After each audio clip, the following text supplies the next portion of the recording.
ओम शांति। ओम शांति। तो अपना साप्ताहिक कोर्स जो है उसका अगला चैप्टर हम देख रहे हैं आज, सृष्टि चक्र। बाबा की मुरलियों में हम सुनते आए, बाबा कहते हैं बच्चे स्वदर्शन चक्रधारी बनो, चक्र को फिराओ। इससे क्या होगा? बाबा कहते हैं राजा बनोगे। कौन से? चक्रवर्ती राजा। और वास्तव में ये क्या चीज है? तो भक्ति में हमने देखा सतिया या स्वास्तिक जिसको कहेंगे, वो मंदिरों में ऊंची ऊंची चोटियों पर, मंदिर की चोटी पे बहुत जगह आपको ये सतिये मिलेंगे और उसमें 4 बिंदी लगा देते हैं। अब किसी से पूछे भाई ये क्या बना दिया, क्यों लगा रखे? और इतनी ऊंचाई पे मिलते हैं कि आदमी को दूर से ही दिखाई दे जाए। बोलते हैं शुभ है ये। अब इसमें शुभ क्या है? तो भक्ति में बना तो दी कोई चीज, लेकिन उसका अर्थ जिससे आदमी का फायदा होता हो, इस टाइप का अर्थ किसी को भी पता है। तो असल में तो बाबा ने जो बताया है, भगवान ने, कि ये जो नाटक है, ये दुनिया एक नाटकशाला है। और इस नाटक में या इस फिल्म में, अगर इसको फिल्म कहें तो और अच्छा होगा, इस फिल्म में कितने टाइम की ये फिल्म है, ड्रामा कितने समय का है? तो भगवान ने बताया ये है 5000 साल की फिल्म। जो और नाटक फिल्म देखते हैं वो उनका भी टाइम होता है अलग अलग, ये 5000 साल की। तो असल में तो ये एक घड़ी है। कोई भी घड़ी घर में टांगते हैं हम दीवार पे, तो वो किस लिए टांगते हैं? ताकि समय का हमें आइडिया हो जाए और उस अनुसार हम अपने काम जचा लें। तो ये कौन सी घड़ी है? शुभ घड़ी तो बोल दिया इसको। ये घड़ी है दुनिया के नाटक में क्या चल रहा है, अब कितने बजे हैं। घर में घड़ी टंग रही है, उसमें तो 12 बजेंगे, 12 के बाद फिर 1 बजेगा, है ना? ऐसे चक्कर चलता है। उस हिसाब से हम अपने सारे काम मैनेज करते हैं। ये दुनिया की घड़ी भी एक बहुत बड़ी घड़ी है नाटक के हिसाब से। तो इसमें कितने बजे हैं, अब कौन सा समय चल रहा है, इससे पहले क्या क्या हो लिया, इस चीज को दर्शाने के लिए ये घड़ी टांगी गई थी मंदिरों की चोटियों पे। या आपने देखा होगा घरों में भी आजकल जो अपनी दरवाजा होगा उसके दोनों तरफ भी कोड़ा पे ये स्वास्तिक या सतिया मांडते। वो इसीलिए है भाई घड़ी देखते रहना। कभी तुम इस घड़ी को बिना देखे काम करोगे तो कोई खास टाइम निकल जाएगा जिसकी बहुत वैल्यू हो। लेकिन दिक्कत क्या हुई, भक्ति में जो घड़ी बना दी, सतिये बना दिए, उनमें सुई नहीं दिखाई। अब सुई अगर घड़ी की निकाल लो तो वो घड़ी टंगी रहे, क्या काम की है? तो टाइम तो पता चलना ही नहीं। तो वो बिना सुई की घड़ी थी, इसलिए लोग देखते भी रहे और उनके काम काज वही चलते रहे साधारण, कोई बदलाव हुआ ही नहीं। एक रिवाज रह गया, भाई मंदिर है तो इसमें सतिया लगाना शुभ है, वो बनवा देते हैं हर एक जगह। सुई दिखाते तो पता चलता भाई अब कौन सा युग चल रहा है और इसमें हमें क्या करना चाहिए। पर ये गलती हुई, अब वो रिवाज रह गया और उसके साथ जो पुरुषार्थ होना चाहिए था वो खत्म हो गया। अब भगवान ने बोला कि इस ड्रामा के चक्कर में तुम घड़ी में सुई दिखाओ। सुई भक्ति वाले ने सुई हटा रखी थी। तो बाबा ने बताया ये सुई दिखाई है, देखो इसमें ये ऐसा सतिया नहीं है जिसमें सुई ना हो, इसमें सुई दिखा रखी है, देख रही थी। तो उसमें कै बज रहे हैं अब हमें पता चला। तो सुई कहाँ है आजकल? तो ये सुई दिखाई है इस काले युग में, जिसको कहेंगे कलयुग। यानी अब जो समय चल रहा है इस फिल्म में वो कैसा है? कलयुग, और आखिर का टाइम चल रहा है। और इसके बाद क्या होगा? तो इसमें हम देख सकते हैं इसके बाद दिखाई है बहुत बढ़िया दुनिया है। कैसी दुनिया? सतयुग, सोने की दुनिया दिखा है इसमें चित्र में। तो परमात्मा ने बताया कि इस फिल्म को अगर सारी को कोई जान जाए, और जानेगा कैसे? आदमी तो जान नहीं सकता। कोई भी आत्मा जो भी शरीर में आने वाली है ना, चाहे देवता हो, चाहे महात्मा हो, चाहे गुरु हो, उसको इस नाटक का, दुनिया के नाटक का पूरा ज्ञान नहीं है। आगे पीछे का आइडिया तो कुछ भी लगा दे, और असल में क्या था शुरू में और अभी आगे क्या होगा, ये ज्ञान सिर्फ एक भगवान के पास ही होता है। और वो जब हमें ये ज्ञान देते हैं तो हमें पता चलता है कि अभी हम कहाँ बैठे हैं, कौन सा टाइम चल रहा है। तो परमात्मा ने बताया कि ये घड़ी में 4 हिस्से दिखाए बराबर, है ना, 4 हिस्से। तो 4 हिस्से क्या है? ये 4 युग बता दिए, जिसमें 2 युग तो सतयुग और त्रेता युग, 2 यानी आधा टाइम हो गया। 2 युग इस दुनिया में जो भी टाइम था, जो दुनिया जिस हिसाब की थी, उसको कहेंगे धरती पे स्वर्ग था। देखो आज स्वर्ग का केवल एक नाम आप सुनते होंगे, कोई मर जाए तो बोलेंगे स्वर्ग सीधा हट गया, और असल में कोई पूछे भाई स्वर्ग है कहाँ और किस तरह से उसमें जन्म ले सकता हूँ मैं, ये किसी को पता नहीं। तो भगवान ने बताया कि 2500 साल तक, क्योंकि सारा खेल है 5000 साल का, और उसमें जो आधा टाइम है 2500 साल, या ये कह दो 2 युग, वो दुनिया देवताओं की दुनिया रही इसी धरती पे। 2 युग तक देवताएं यहाँ पे रहते थे, जिनकी आज मंदिर में केवल मूर्तियां बची हैं और उनकी कहानियां बना रखी। लेकिन ये असल में अब ये कहाँ गए देवता, ये किसी को पता नहीं। बस इतना ही बताते भाई इनकी धोख मारो, इनकी पूजा करो, और जो इच्छा हो वो इनसे मांगते रहो, इतना ही होता है। भगवान ने बताया ये भी तुम्हारे जैसे आदमी थे, पर वो सुखी थे, क्यों? उनमें आत्मा में गुण थे, आत्मा में शक्तियां थी, पवित्रता थी, उनके जन्म भी विकार से नहीं होते थे, पावन थे वो। तो ऐसी दुनिया इस धरती पे 2500 साल तक, 2 युगों तक चलती आई। देखो फिर 2 युग जब पूरे हो गए, सतयुग और त्रेता, उसके बाद आप देखोगे ये समय का चक्र इधर लेफ्ट साइड में बाईं तरफ आ गया, ऐसे घूम रहा है कि नहीं। इसको कहेंगे वाम मार्ग, वाम बोलते हैं बायां, लेफ्ट, या उसको उल्टा भी कह सकते हो, उल्टी दिशा में। तो ये घड़ी तो समय तो चलता रहेगा ना, समय तो जैसे ये घड़ी में समय चलता रहता है, इसी तरह दुनिया का नाटक भी आगे बढ़ता है।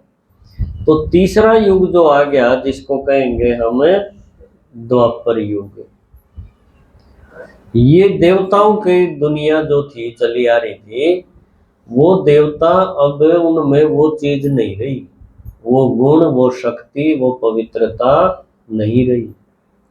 अब वो जो जन्म योग बल से होते थे ना, बिना विकार के, वो होने बंद हो गए। ये खास पहचान है देवताओं की दुनिया धीरे धीरे खत्म कैसे हुई। अब वो विकार में फंस गए, वो भी विकार के बिना सृष्टि चले नहीं, जैसे आजकल बोलते हैं भाई इसके बिना दुनिया कैसे चलेगी, कि उनको पता ही नहीं भाई दुनिया ऐसी भी थी और भगवान ने तो असल में वाह बनाई थी।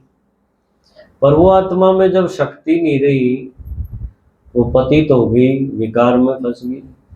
तो वही देवता जो सतयुग में थे, फिर त्रेता युग में जन्म लिया, और वही फिर कहाँ आगे द्वापर युग में। इसको कहते हैं देवताएं वाम मार्ग में चले गए। शास्त्रों की भाषा में इसको बताया वाम मार्ग। और वाम मार्ग में दिखाने का मतलब है उनको काला दिखा दिया। जैसे आपने देखा हो अपना श्री कृष्ण को या राम को, ये दो मोटे मोटे दिखाए, इनका सांवला दिखा दिया, काला दिखाया। अब काला मतलब कोई शरीर से मतलब नहीं था, बात असल में क्या थी, आत्मा के अंदर विषय विकार प्रवेश हो गए, तो वो दुनिया नहीं रही जो पहले से चली आ रही थी, विकारी दुनिया शुरू होगी। या ये कह दो भाई वाम मार्ग में चले गए, मतलब उल्टे चाल पड़े। उल्टे चालन का मतलब के कई बार हम कह दिया भाई इनका परिवार, इनका कुणबा 2 पीढ़ी तो चालिया खूब बढ़िया है, भले आदमी थे, लेकिन फिर इनके उल्टे लाग गए हैं, उल्टे चाल पड़े। किसी में अहंकार आ गया, किसी में कोई और डंगा आ गया, तो धीरे धीरे फिर वो पतन हो गया, गिर गए सारे। इसी तरह से देवताओं के साथ हुआ।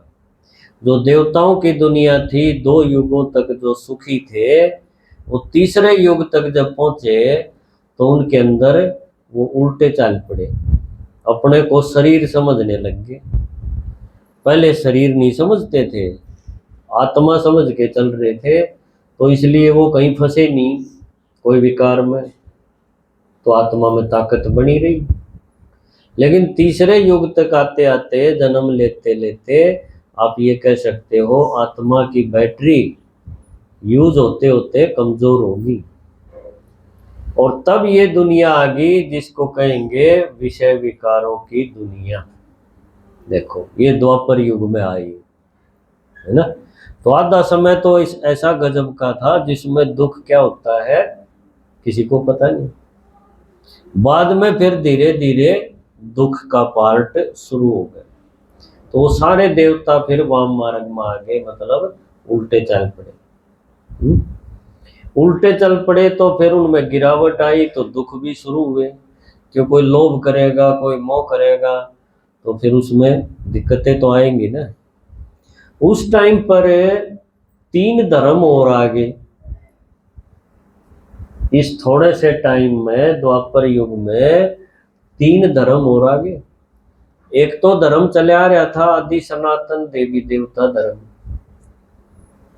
जो 2500 साल तो देवी देवता चेतन में थे, लेकिन बाद में भी वो धर्म तो चलता रहा ना, उनकी मूर्तियां बन गई, मंदिर बन गए।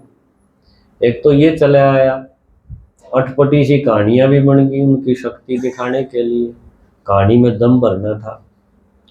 लेकिन धीरे धीरे द्वापर युग में 3 धर्म और आ गए, और जिसमें से आप देखोगे यहाँ ये दिखाया है इब्राहिम, ये हरे कपड़े पहन रहे हैं ना, ये इब्राहिम का, ये 2500 साल जैसे ही थोड़े से पार हुए 2 युग, थोड़े समय बाद ही इब्राहिम का आना हो गया।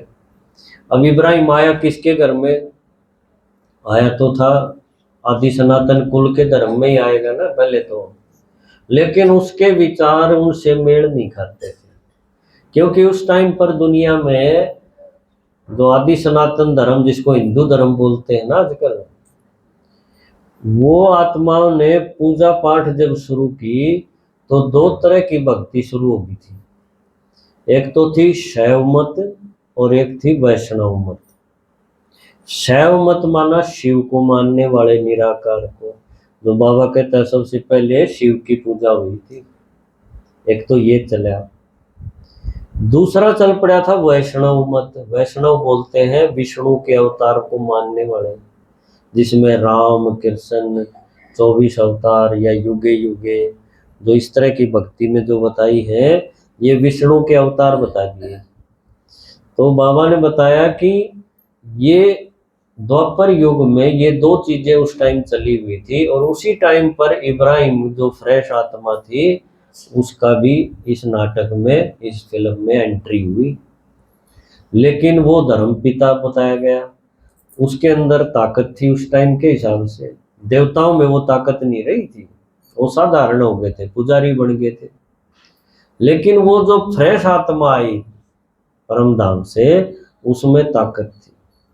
उसने देखा ये तो मूर्ति बना के भगवान इसको मान रहे, मूर्तियों को बना बना के जी रहे, और भगवान की मूर्ति हो ही नहीं सकती कि वो जन्म लेता ही नहीं, तो मूर्ति कहाँ से होगी, शरीर कैसे होगा उसका।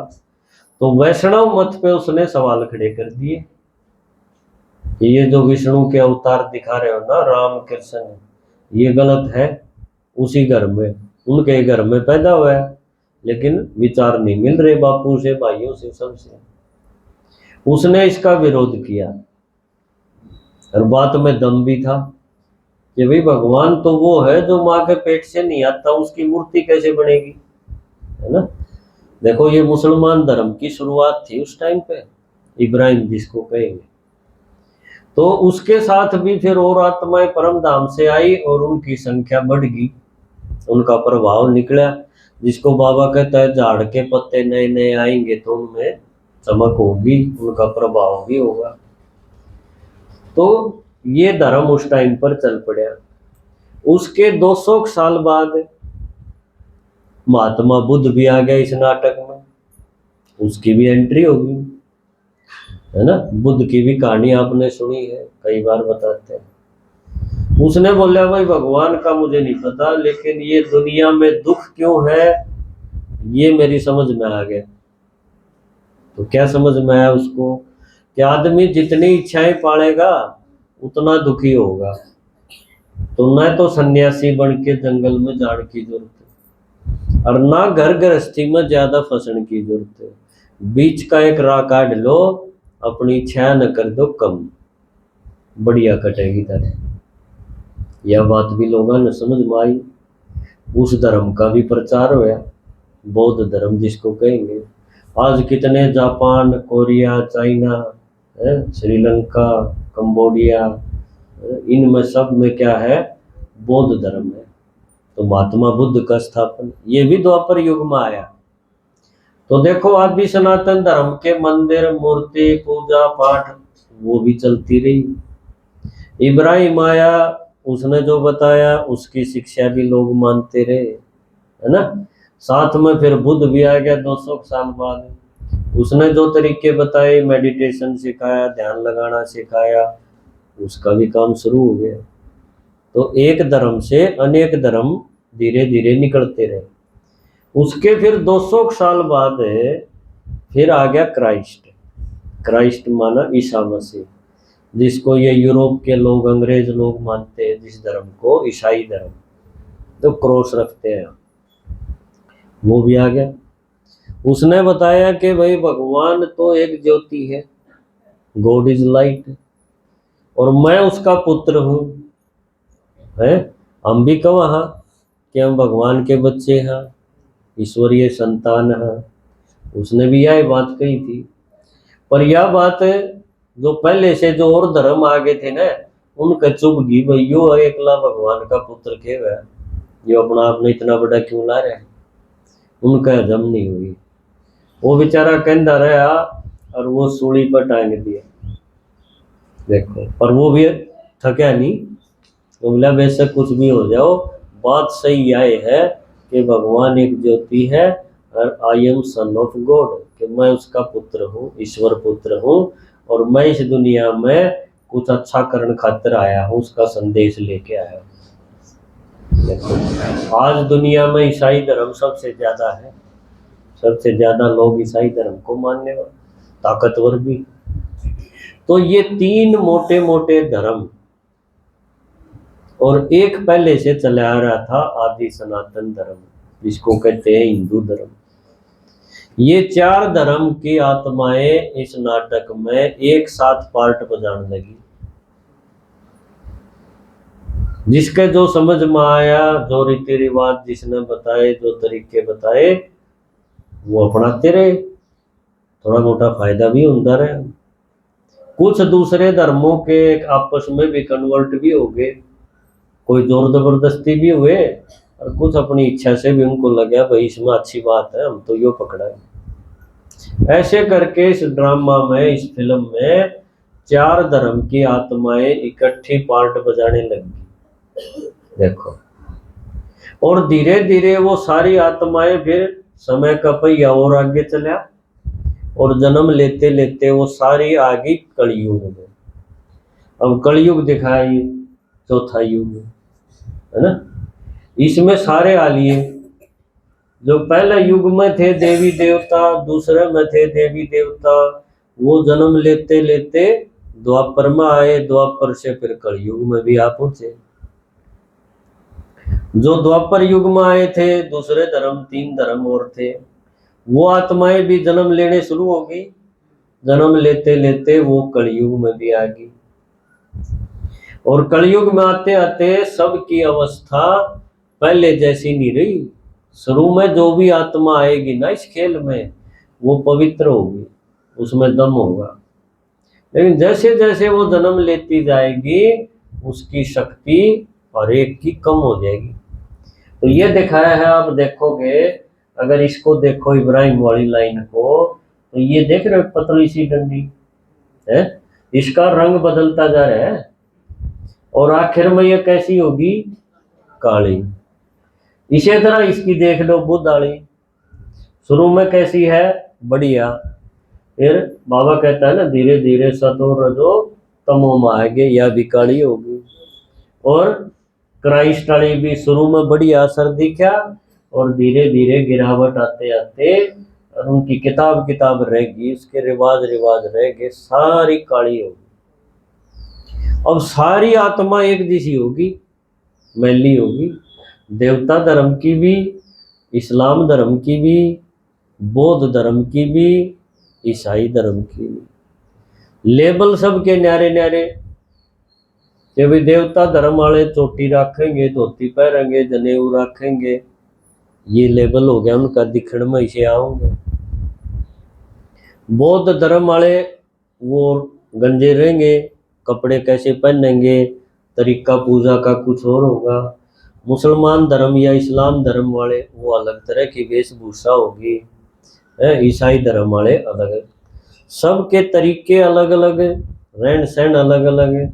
लेकिन भीतर तक अगर देखा तो सारे लोभी, भीतर तक देखा तो सारे क्रोधी, सारे मोह में फंस रहे। सिर्फ टोपी बदल ली, दाढ़ी रख ली, किसी ने दाढ़ी कटा ली, ये बाहर की चीज तो होगी अलग अलग, उस तो न्यू लगेगा भाई यो फलाने धर्म का है, यो फलाने धर्म का है। लेकिन उसने बरत के देखो उस आदमी ने, तो आपने दिखेगा ये तो सारे भीतर तो एक के हैं, सारे काले हैं, है ना। तो परमात्मा ने बताया कि ऐसा टाइम जब आ जा है इस दुनिया के नाटक में, जब सारी आत्मा चाहे किसी धर्म की हो, उनका इतना पतन हो जाए, इतनी नीचे गिर जाए, वो जिसको कहेंगे तमो प्रधान, वो काली होगी।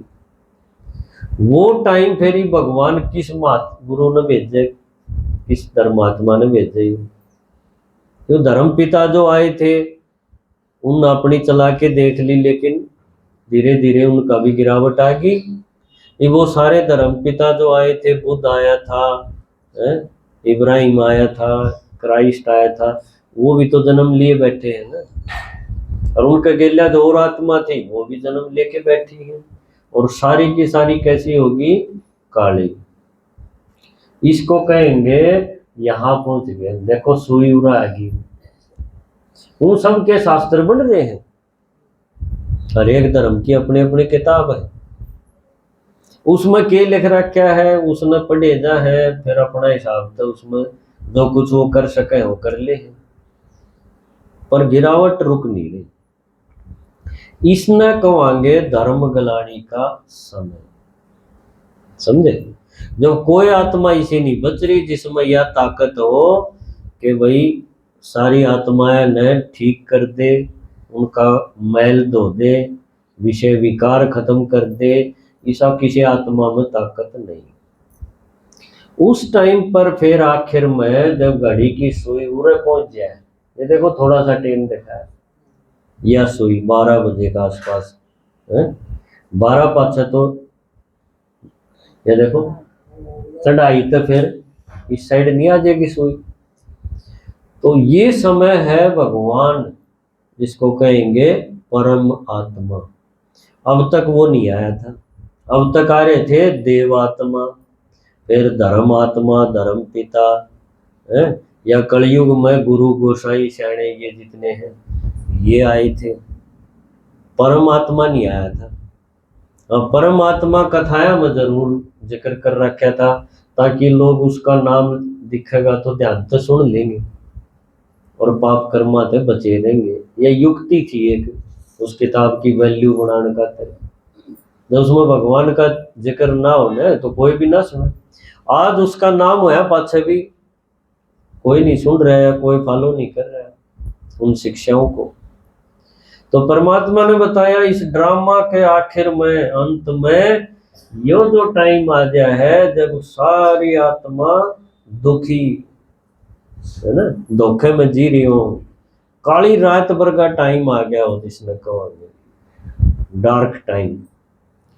इस किताब में, इब्राहिम वाली किताब में, कुरान में लिख रखा है कि ऐसा टाइम आवेगा, जो द्वापर में लिख गया था वो, कि वही टाइम तो बहुत बुरा होगा जिसने कहा है कयामत का टाइम आओगा। उसने कयामत बोले है विनाश को। बुद्ध ने इस बारे में कुछ नहीं बोला, भाई मन में भगवान का नहीं मेरा, मैं तो इतना ही जानू हूं, अपनी इच्छा कम कर दो और फिर आराम से जिसको। ईसा मसीह ने भी बोला भगवान के बारे में कि परमात्मा लाइट है और वो जजमेंट डे आओगा एक बार, जैसे उसने कयामत बोला था, इसने बोला था अपनी किताब बाइबल में जजमेंट डे उसने जिक्र कराया था। वो टाइम कौन सा था भाई? बहुत बुरा टाइम जब आओगा उस टाइम पर वो आएगा जो अब तक नहीं आया, उसको कहेंगे परम आत्मा, सुप्रीम सोल। देखो वो इन सब का न्यारा रोल है उसका, धर्म पितायत है, देवात्मायत है, उसका न्यारा रोल होगा। वो जब आएगा तो ये नाटक बहुत सुंदर हो जाएगा। देखो जो एकदम बेकार हो रहा है नहीं, कलयुग, कलयुग की भी घोर रात्रि जिसने कह दिया, जिसमें पाप पाप और कुछ समझ में नहीं आंदा किस तरह ठीक हो गए वो, है ना। ऐसे समय पर उसका नीचे आना होगा, है वो भी आत्मा, पर वो नीचे जब आओगा तो या रात नहीं रहेगी या अमावस नहीं रहेगी, फिर या के बन जाएगी पूर्णमासी, पूनम हो जाएगी। इसलिए भगवान के बारे में लिख तो रखे ना, तमसो मां ज्योतिर्गमय, कि अंधेरे से मुझे रोशनी कर मिल लिया, पर मेरा नहीं था अंधेरा, किसा रोशनी किसी। अंधेरा है जो यो टाइम चल रहा है घोर कलयुग का, यो अंधेरा है जिसमें आदमी ठोकर खांदा है, अपने कर्मा का फल भोगे, दुखी हो, फिर उसे फिर करने लग जाए संस्कार अनुसार। तो ये है अंधेरा। और रोशनी कौन सी है? रोशनी है इसमें काट के जो नई दुनिया सतयुग, जो कलयुग के बाद क्या घड़ी की सुई कहाँ घूम रही है? सतयुग का ही। वो टाइम पर, वो टाइम आप पे थोड़ी आ जाएगा अपने आप, यह चीज खराब तो होगी, हम सब न खराब तो कर दी दुनिया, देखा है दुखी भी हो रहे हैं, पर यह ठीक करने खातिर हमारे पर कोई ताकत नहीं, कोई विचार नहीं किस तरह ठीक हो। इस टाइम पर फिर उसकी जरूरत पड़े, इसलिए गीता में कहा यदा यदा ही धर्मस्य, यदा यदा माने बार बार, जब जब। तो इसका मतलब यो चक्कर है एक, या फिल्म है, और इसमें बार बार ऐसा टाइम आएगा, और जब भी ऐसा टाइम आओगा तो भगवान आओगा, है ना। क्या एक बार की बात नहीं है, चक्कर है। इसका मतलब बार बार वह रील घूमेगी, एक फिल्म आज देख ली उसने, तड़के फिर देख लो, 20 साल बाद से फिर देख लो, न्यू की न्यू पाओगी। तो यदा यदा इसलिए 2 बार बोलना पड़ा उसमें, चक्कर बताने खातिर। तो परमात्मा ने बताया कि यो थोड़ा सा टाइम जो दिखाया है ना, फिर यो ना तो काला और ना ईसा सोने वर्गा, बीच में देखो इसका रंग थोड़ा सा अलग देखा है। यो बहुत थोड़ा सा टाइम होगा, जिसने कहा 5वां युग है ना। जो आपने देखा होगा पंडित जी जो है ब्राह्मण है, लौकिक ब्राह्मण है, वो 11 महीना काट दे 3 साल पाछे, ये 11 एक और, कदे कोई ऐसा कदे कोई ऐसा, और फिर उसमें क्या कहेंगे, इसमें दान पुण्य करो, ये ऊं कमाण का नहीं है, कदे इसमें एक भैंस और लिया हो, है ना। यो दान पुण्य करके भाग बनाने का है। लोग नहीं सोचा इन अपना लोभ के कारण यो काट रखे है, क्यों दुख में आओगा इन्हें दुरा होगा फिर चढ़ावा। लेकिन बात यह तो बाद की है, गिरावट वाली बात है। असल बात क्या थी, भगवान ने बताया कि इस ड्रामा में 5000 साल में जब कति पतन हो गया है, दुनिया कति बिगड़ गया है, तो मैं आऊं हूं उस टाइम। और मेरा आना इस दुनिया के नाटक में कोई छोटी बात नहीं है। देवता लिए, महात्मा लिए, धर्म पिता लिए, है ना, लेकिन दुनिया नीचे गिरती आई इनके आड़ते। तो मैं आऊं हूं तो यह चढ़ेगी, गिरावट से और उत्थान होगा इसका, पतन से उत्थान की तरफ आएगी। इसलिए यो टाइम जो थोड़ा सा टाइम है, यो इस नाटक में सब तक गजब का है। यो सोना, फिर चांदी, यो तांबा और यो लोहा, पर यो थोड़ा सा जो दिखाया है ना, सुई दिखा रखी, ये है हीरे जैसा समय, डायमंड बोलिया इसको, सोने तभी बढ़िया। क्योंकि इसे टाइम पर भगवान आके सतयुगी दुनिया रचा है, और हमने पूरी छूट दे दे कि बच्चे थम अगर मेरी बात सुन लोगे, मेरी बात ने भीतर उतार लोगे, तो जो आने वाली दुनिया है ना धरती पर स्वर्ग, उसमें देवता बन के उतरोगे, थारे जन्म देवता ने शुरू हो जाएंगे। पर ये थोड़ा सा टाइम पर मेरी बात पर गौर करके और इसने अपने भीतर उतार लो, या पढ़ाई पढ़ाओ भगवान। तो उसका आना इस धरती के नाटक पे बहुत गजब का है, ऐतिहासिक घटना है ये। इसने कमांगे इस टाइम ने संगम युग, है ना। संगम में भी पुरुषोत्तम संगम युग बोलना है, क्योंकि आत्मा जो पुरुष बोली गई है ना गीता में, वह उत्तम बढ़ती है। उत्तम माने ऊपर न चढ़ेगी, श्रेष्ठ बनेगी। तो श्रेष्ठ माना उसके जन्म जो विकार तो हुए थे, वो सतयुग में जब आओगी तो विकार तो नहीं होंगे, मोर मुकुटाली हो जाएगी बात। तो इतनी बड़ी प्राप्ति, इतना तगड़ा पुरुषार्थ है, इस खातिर भगवान ने बताया कि हमारे सुई दिखाओ। कदे लोग इसने इस टाइम ने नुए टपा दे, जिस तरह ये कर रहे थे। इसलिए फिर मंदिरा में ये स्वास्तिक, ये सतिये ऊंचे ऊंचे बनवाए दिए थे कि भाई इस दुनिया के नाटक में खेलते खेलते इस घड़ी ने देख दे रही हो, समझे। क्यों, इसमें एक टाइम ऐसा होगा जब थोड़ा सा करया तो बहुत ऊंचा भाग बढ़ जाएगा, है ना। और वो टाइम सारे काम रोक दियो, उस टाइम जो साधारण काम हो, है ना, उन तक दूर होके और उस तरफ न लाग जियो। क्योंकि वो जो परिवर्तन आओगा न भगवान का आनत है, वो संगम युग का फल 2 युगा तक ही भोगोगे। और जब उस टाइम कोई मान लो कमाई में लागे रहा कि हो रहा है भगवान, मैं तो अपना यो धंधा कर लूँ, इससे मैं कमा लूँ, तो उसका फल कितना होगा। वो शरीर है इतना ही उसका काम आओगा, वह कमाई तो खत्म हो जाएगी, शरीर खत्म होगा नहीं। साथ में जो चीज जागी, आत्मा के साथ जो कमाई जागी, वह कुकर उसके है, वह किस तरह उसकी विधि के है, यो सारी चीज भगवान संगम युग पे आके समझाओ। इसलिए यो थोड़ा सा टाइम है संगम। संगम माने दो चीज मिलेंगी, तो एक तो आत्मा परमात्मा से मिले है, वो टाइम है यो।